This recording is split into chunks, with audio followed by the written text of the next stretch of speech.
Well, hello, everybody, and welcome to Dream, Declare, Deliver. This is Chris Carell, and I am blessed again to have a continuing conversation with Dr. Stacy Feiner, my good friend, and just brilliant colleague. And we always say this, but I just love our conversations and stuff. And we had done a recording fairly recently and had several key topics that we had come up with that I wanted to follow up on. We kind of, zoomed over them, and they were part of our conversation, and were, rich enough to come back and explore a little bit further.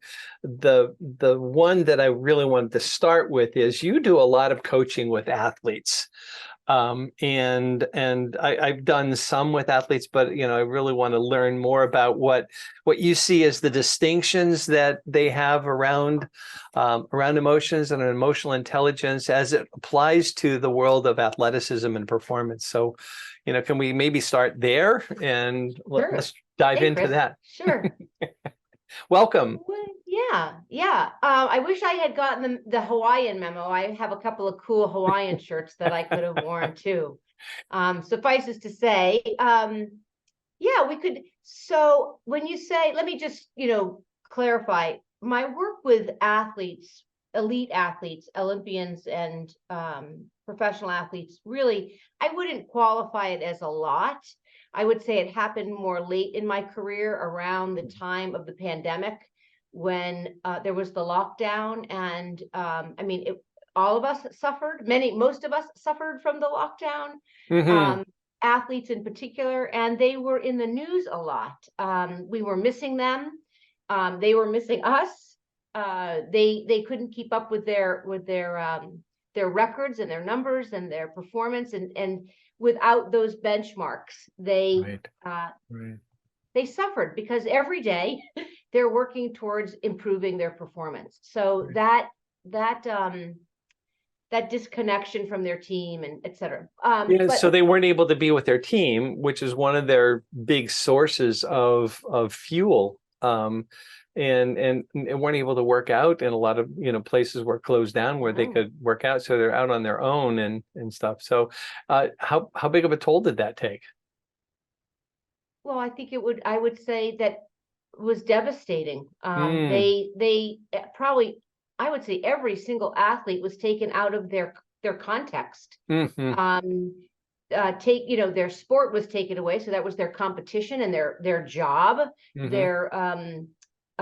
their exercising and practicing and working out, and all of those things. Not only did they get better, but they also got a lot of emotional benefit from those Right. activities. Right. Working on their teams, being isolated and depressed. And just as a reminder, a lot of athletes who are working under a lot of pressures do, by their very nature, experience emotional stress, emotional distress. And then, Mm-hmm. of course, when you add on to that, and those natural context, the incidences or the situations of mental illness, Mm. where real depression and real anxiety and or diagnosable, then they really get exacerbated. So Yeah. they were Kind of they floating in felt very, space. Yeah. very floating out. What I was thinking? They felt very caged. Oh, more caged. I thought it was just Caged and floating. right. Mm. So No. that was a whole different paradigm or a whole different context, and they just were so unfamiliar with it that it was a further distressor. Yeah. Well, everything was taken away, right? Mm-hmm. Everything, Yeah. their spiritual, physical, mental, emotional, social. That was, sports. When you're 100% into your sport, 20% of your life is all of these, frivolous activities like family, Mm-hmm. and like socializing. I mean, those Yeah. things that we try to spend 50% of our time doing. They don't. Athletes aren't focused on those things, right? No. They're focused on all of the Yeah. things that pertain to achieving their highest performance in sport. Right. So Yeah, I remember one of my favorite movies is Free Solo, and in Free Solo, there's kind of one of the storylines is Sony, who is Alex's girlfriend. Kind of wanted to, she went into it thinking she would have a normal boyfriend girlfriend relationship, and she very quickly found that as a professional, his whole life was dedicated to the rock wall, to climbing, and she had to take second seat to that, and so like they do have a different context, a different paradigm that they operate from.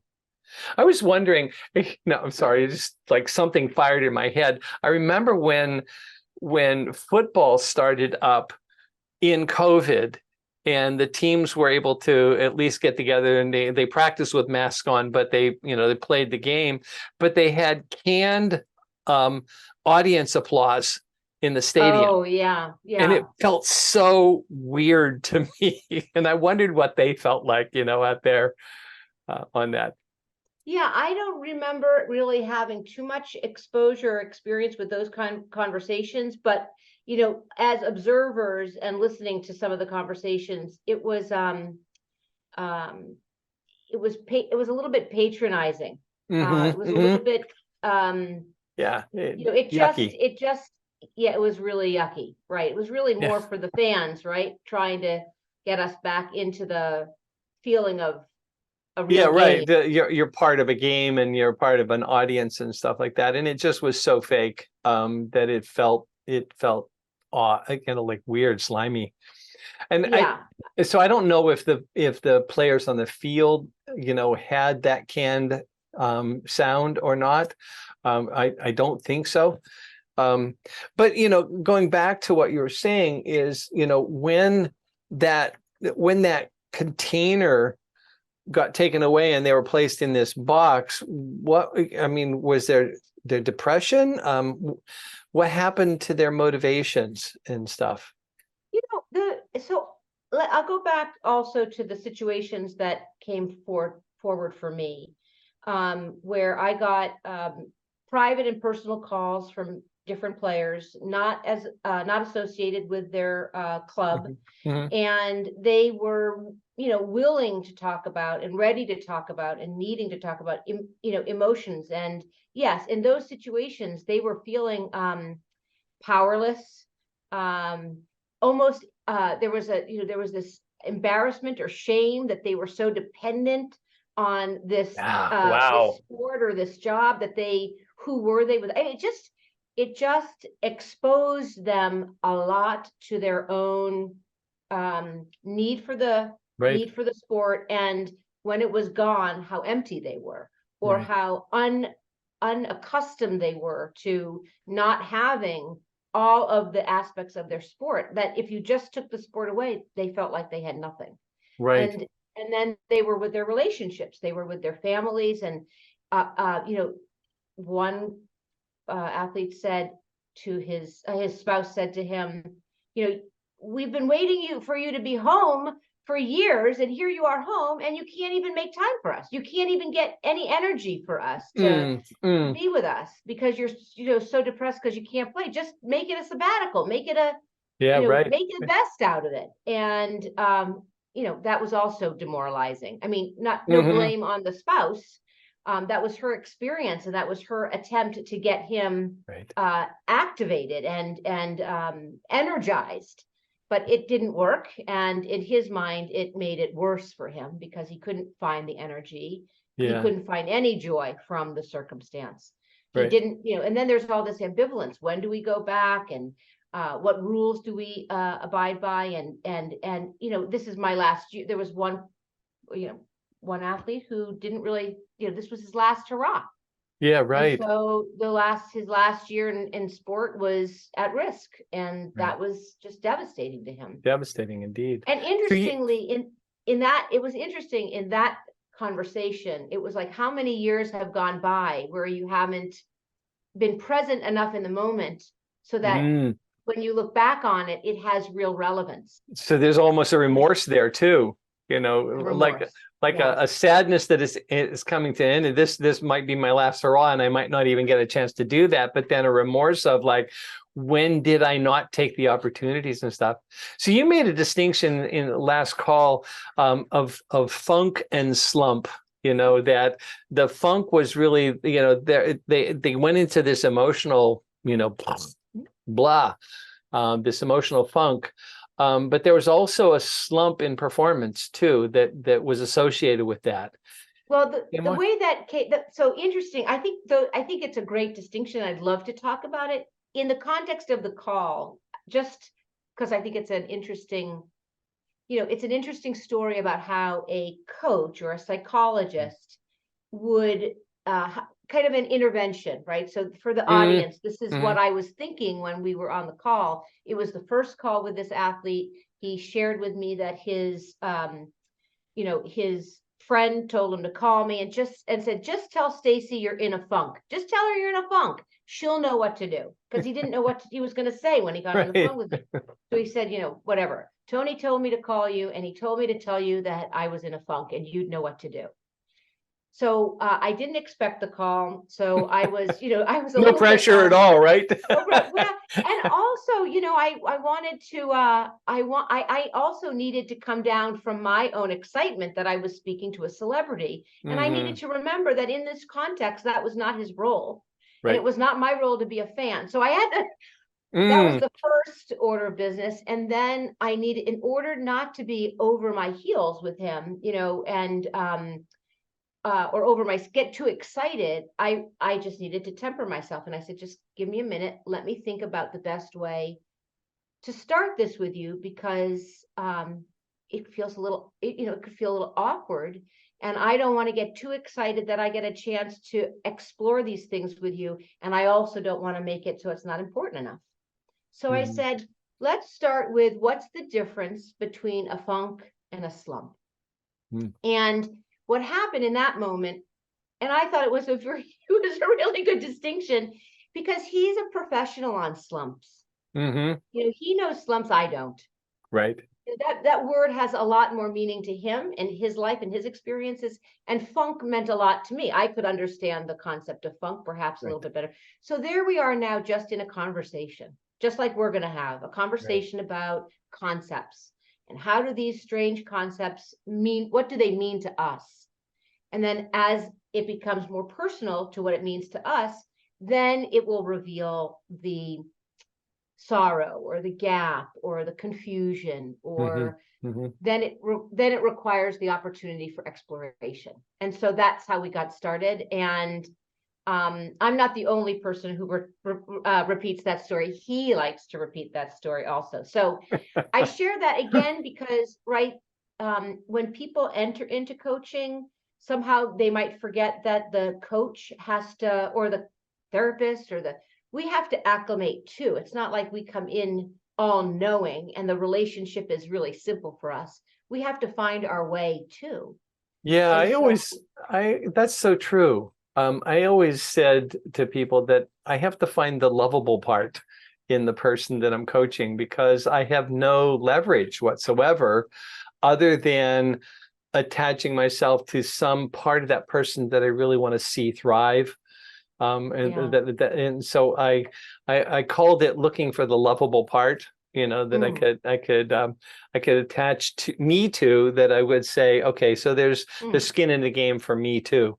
I'm not just this outside authority or observer or whatever. I actually have a relationship here with this person, and the relationship is not funny. That's great. That to start the relationship right away with mutuality, right? Yeah, exactly. That's what you're saying. I hear is you had to find the place where where you were comfortable in your role, and search that out, because coaching is a relationship, and all we have is the relationship. We don't have authority. We're not their boss or their athletic team coach or the owner of the team. No, but we do have private information.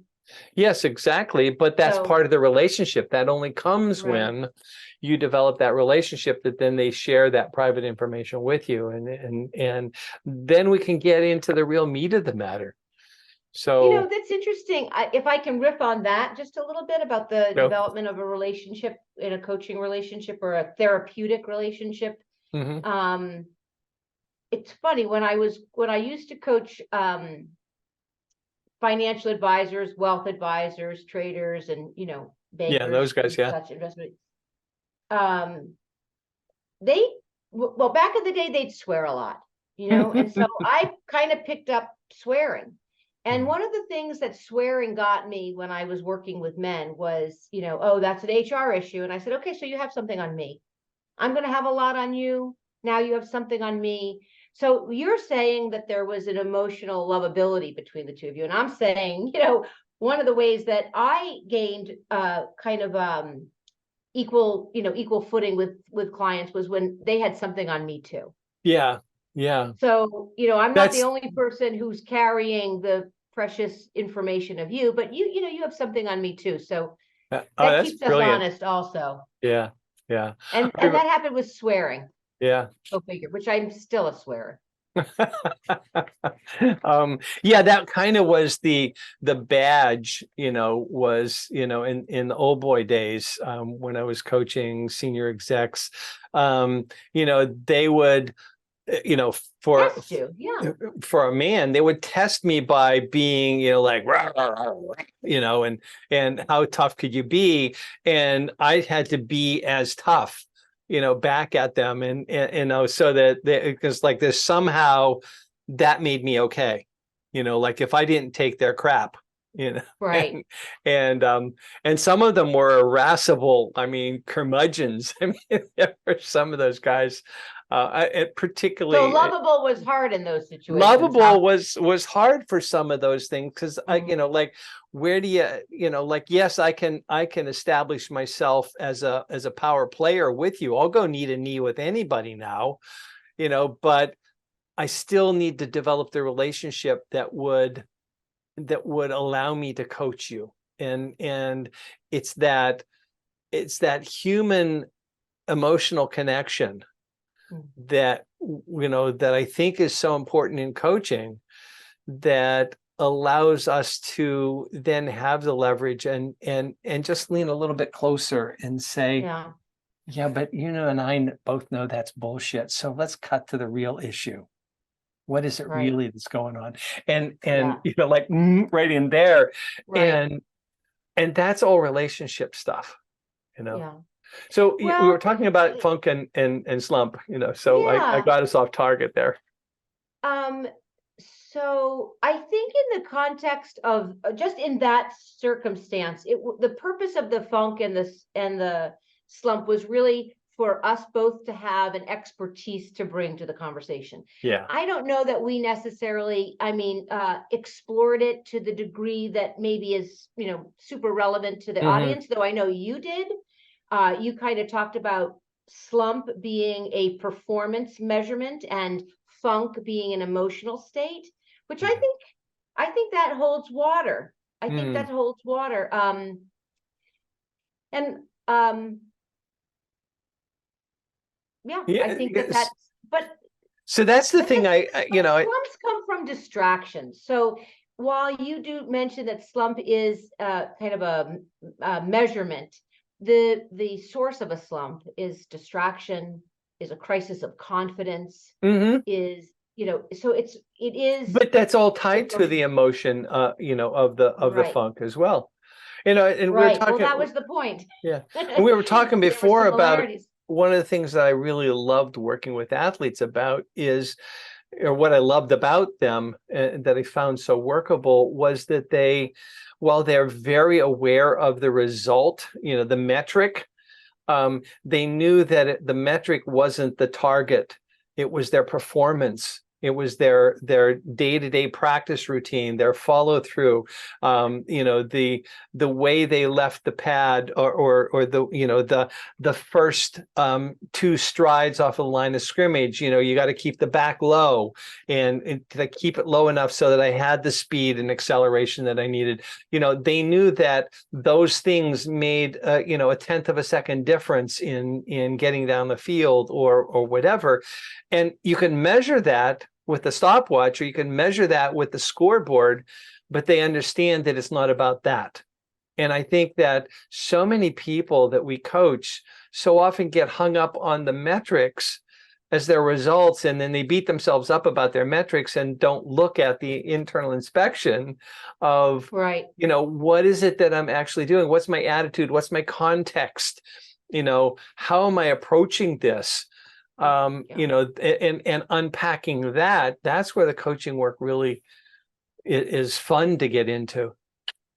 Well, it's fun for us for sure. Yes, right. I think athletes really like to look at it, or the numbers are things, or the performance are things you feel like you control, right? They're something that's in your control. The emotions, the mindset, the feelings about what's going on your team, the dynamics that are going on, the distractions, the emotions, all of those. And also just your mental state, not just your mind state, but actually the mental state, which really has lots to do with nutrition and food and chemical balances and all those things that happen physiologically also go into a player's moods and mindset. But where was I going? That's so true. I think the space that mostly I spend with athletes is how these intangibles matter to their performance, how emotions and distractions and conflicts or unresolved sense of yourself. When you underperform, each athlete is going to have a different experience of what that underperformance means. Some people will tell you that they disappointed their team. Some people will go into this negative thought, I shouldn't be here. Right. So in those situations, that's kind of where the work led us. Was in that. And I would say that another way that the relationship was able to form substantially was what athletes know that business people don't know, is they know that that coaching does help them, that they are better because of coaching. Right. And oftentimes they can't get as far if they don't have they won't get as far if they don't have a coach. I don't think that that's the interpretation in business. I don't think that's the relationship that many executives have with their coaches. That's true. Yeah. How that translates for an athlete is when they get 10 yards, when they move down the field 10 yards, when you give them an insight, when you discover something that's valuable to them, an insight that's valuable, that changes the way they see themselves or their sport or their team or their fans or their relationships or their relationship to any of those things, is, well, they become, they become excited and they use it. The first thing is they use the insight. Then the second thing is they thank me for the insight, and it's not for credit, it's for appreciation. Yeah. And athletes know when you appreciate them, you get more from a coach. That when you appreciate each other, you get more from each other. Right. And the third thing they do is they remind themselves, or remember you said that, coach? Remember you said that, coach? Remember you said that? And they remind you so that they don't lose those 10 yards. So by the time you're ready for the next insight, the next insight comes along, they're primed. They're primed. They're not falling. They're not falling. They're only oriented towards the growth. Right. Because they've reminded themselves every day of those things that help them get to the next level. So their mind is populated with, remember she said that, remember she said, remember we did that, remember how that happened? Yeah. So that when a new insight comes, they level that up. And essentially that's what growth is. I do remember an athlete said, what does growth mean? Like, what do you mean growth? what happens with growth? And of course, sometimes the easiest way to describe that is to say what it's not. Right? It's not falling below your baseline, right? It's not becoming more distressed. Yeah. Growth is becoming more confident, more self-aware, more informed, more composed, more willing, more capable of managing ambiguity, letting things unfold, recognizing, your own contribution to something and the contribution to the environment. Yeah. So I have always appreciated how what working with athletes taught me, so that I went back to my business clients and I said, this is what I expect. Yeah. This is how it works best. And that evolved and improved the relationships with my business clients. Yeah. True. You like was remembering as you were saying about the kind of the depressive state that a lot of athletes felt during COVID is kind of similar to the post gold medal depression that a lot of Olympic athletes experience. And I want to put in a anticlimactic. It's sort of anticlimactic unless you have a certain attitude. So I was fortunate to make it to the World Championships of Taekwondo 2 years in a row. And so I'm sitting there with the current world champion. And, I said, okay, Kenny, like coach me on this because like, this is new territory for me, it's like do or die. And he said, no. He said, what's that say on the back of my jacket? I said, world champion. He said, what's that mean? I said, that you're the best in the world. He said, no, it doesn't. He said, every person here is the best at this craft.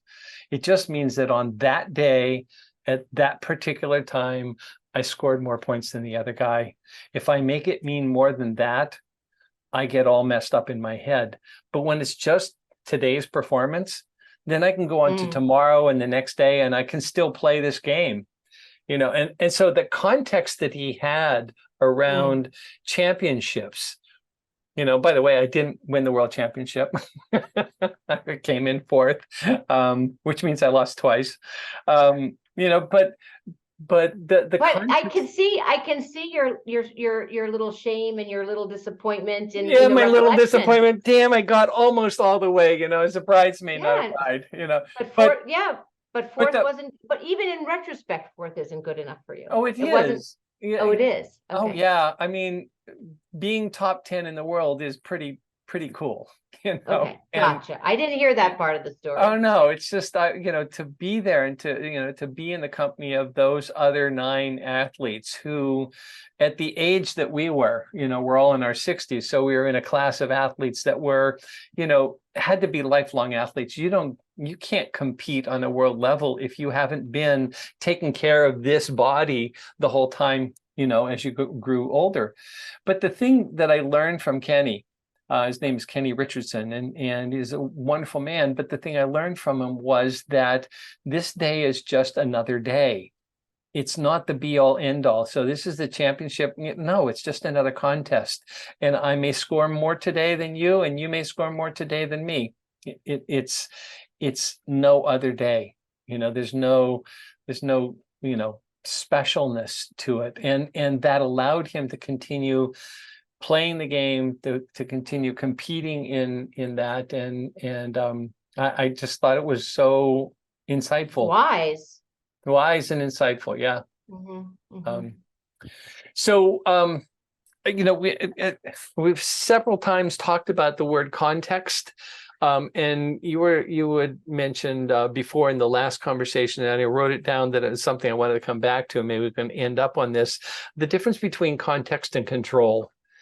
So many people want to control the behavior or whatever. And it's really a matter of really shaping the context, the container, because can you say more about that? Yeah, well, I mean, first, I think just right out of the gate, control is narrow, right? And context is wide. So, but just by definition, those words, they're distinct and completely different. And when you think about control, it's obviously more instructive, and it's more focused on very specific activities in a moment. Right. And So when you don't have, Mhm. no, so it has less degrees of freedom to it. It's very specific. You got to do this, this, this, and like you're trying to control the behavior either of yourself or another person. And I'm hearing context is different, is Yeah, more right. expansive. Well, context is more networked, right? Context has multiple facets, and it's much more three-dimensional. It is three-dimensional context. Got it. Yeah. So so let's just think about what context is. One is, what it is that you are, what do you bring? And again, to Kenny's point, each day you bring something slightly different. So in that particular day, what are you bringing? Or in this context, what are you bringing? What are the expectations that you have of others? What are the other people? What are they bringing on that day? And what are their expectations of themselves and of you? And then, of course, perhaps more broadly, what are the expectations? What are the outcome expectations? And who are they going to impact? And what's the ripple effect? Yeah. So I think when you think about context, it's the ecosystem that it's kind of Newton's law. When one action is what is it? How does he say it? For every action, Every there's an action, equal and opposite right, reaction. reaction. Yeah. So So that's more, but it's also what you were saying about nutrition, and all the other aspects. The context is how I fuel my body and my mind, and the attitudes, and it's not just the do this, get that, cause and effect kind of approach to getting things done. It's really a holistic, and as you said, three-dimensional view of how I be what I am being. And that shapes the doingness of it. So as we always say in coaching, it's be, do, have, not have, do, be. It's who you're being that causes you to do different things or to do it differently, that then produces different results that you have. Right. And context is, a lot having to do with perspective and internal interpretations of things, right? And so that the more context you have, the better suited you are to organize the information and relate to it personally, and then interpret it in a way that perhaps allows you to be more effective or more you find more purpose and reward from an experience, and feel the kind of this emotional connection to the outcomes of the work you're doing and who it's impacting. Right. Yeah. So context always gives an individual more tools, more insight. Yeah. And more insight into how to achieve really the benefit for all. Great. What a perfect place to end. So we've run out of our time, and I love you to pieces, and I really appreciate your insights to this, and it's really been another great conversation. So blessings and love, and we'll see you around the next time. Blessings and love to you too. See you, Chris.